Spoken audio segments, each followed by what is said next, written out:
Hello and welcome to the Vita Weekly Update, where I take the news of the week and compress it into a bite-sized video. Following up on the news of Dragon Ball Z Battle of Z last week, North America will be receiving a digital download exclusive version of the game, with Europe receiving a physical and digital release of the game. More details about the game when they come in.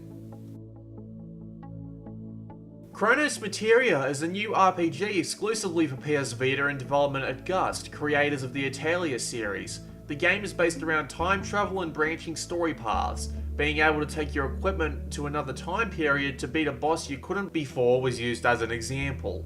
The game is due out September 26 in Japan with no overseas details.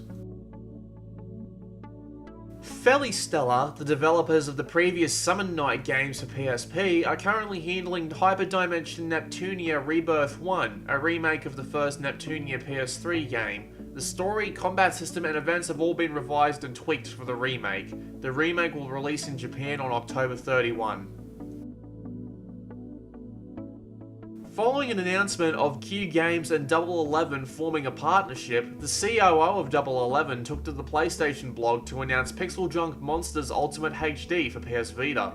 The game will have higher resolution graphics and take advantage of the controls available to the Vita to make the game more like the PS3 version. The game has no solid release date, but it is said on the blog that the game has wrapped up production. Kung Fu Rabbit, a game released last year for iOS, will be hitting Europe next week on July 16th in North America. The game is a platformer with a bunny who has all his friends taken by aliens to be cooked and eaten. The game will be €5, $5 or your regional equivalents. Gunslugs has been announced by Shahid Kamal to be in development for the Vita by Abstraction Games, the same team who ported Hotline Miami. There's no date or price for the game as of yet, just thought you'd like to know it's on its way.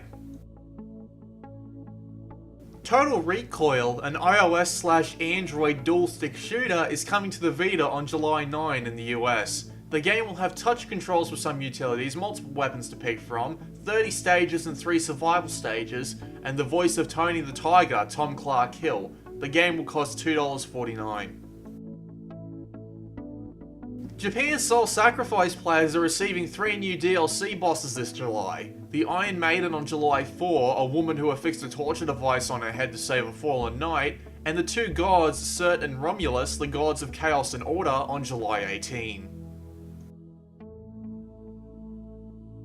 That's it for this week. Tomorrow at around 1 PM Australian Eastern Standard Time, or Daylight Time, or whatever the bloody hell it is right now, I'm going to be streaming Muramasa Rebirth on twitch.tv/Blue Maxima. I hope it turns out good. Like, subscribe, comment, and share the video around if you liked it. See you next week.